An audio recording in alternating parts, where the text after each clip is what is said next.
A few months ago, I noticed something small and strange. I was standing in a queue, phone already in my hand, and I couldn't remember reaching for it. It happened before I decided to. That moment started this. You think you open apps because you're bored, but what if boredom is exactly what they were built to capture? Watch your own hands for one day, the line at the store, the elevator, the 30 seconds before the kettle boils, the minute before sleep.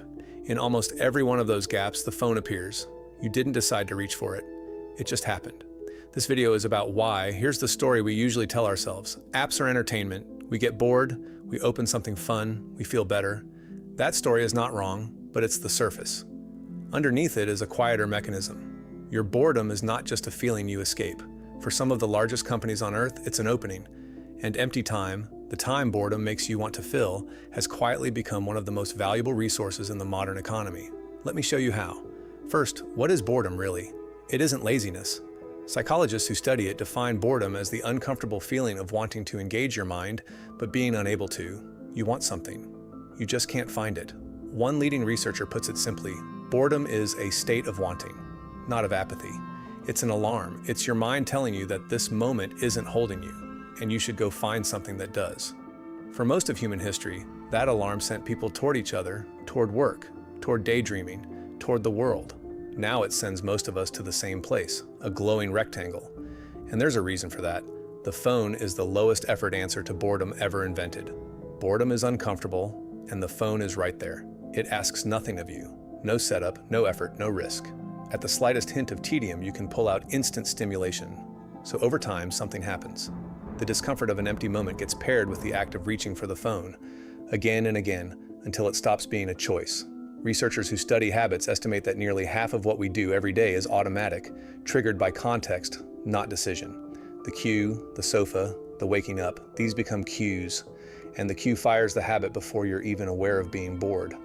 That's step one. Boredom opens the door, habit walks you through it. Now here's the part we don't usually see. When you open a free app, you are not the customer. Your attention is the product. These platforms are mostly advertising businesses. In 2024, Meta, Facebook, Instagram, WhatsApp made about 97% of its money from ads. That's over $160 billion. Google's advertising brought in more than $260 billion. YouTube ads alone crossed $36 billion. That money doesn't come from the app being good, it comes from the app being used. Every minute you spend is a minute an ad can be placed in front of you. Every scroll is a slot. Every session is inventory. There's an old idea behind this. Back in 1971, an economist named Herbert Simon noticed that when information becomes infinite, the thing that runs out is attention.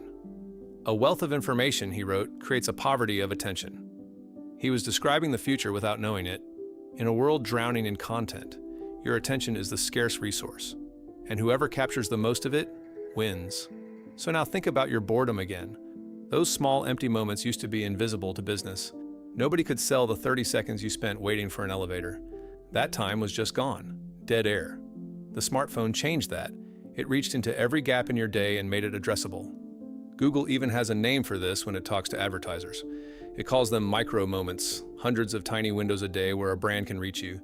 Checking the time, waiting for a bus, lying in bed. Boredom used to be empty space. Apps turned it into inventory. And once your time became valuable, the design followed the money. Look at the features. Each one quietly removes a reason to stop. Infinite scroll. The man who invented it later said, and I'm quoting, "By taking away the stopping cue, I can make you do what I want you to do." A book ends, a feed doesn't, autoplay. It removes the decision to continue. In one controlled study, simply turning off autoplay cut people's daily watching by about 20 minutes because the 5-second countdown is barely enough time to remember why you came. Notifications. They reach out and tap you on the shoulder. In one trial, a single notification made people 3.5 times more likely to open the app within the hour. Variable rewards. You don't know how many likes you'll get or what the next refresh will show. That uncertainty is the same mechanism that makes a slot machine hard to walk away from.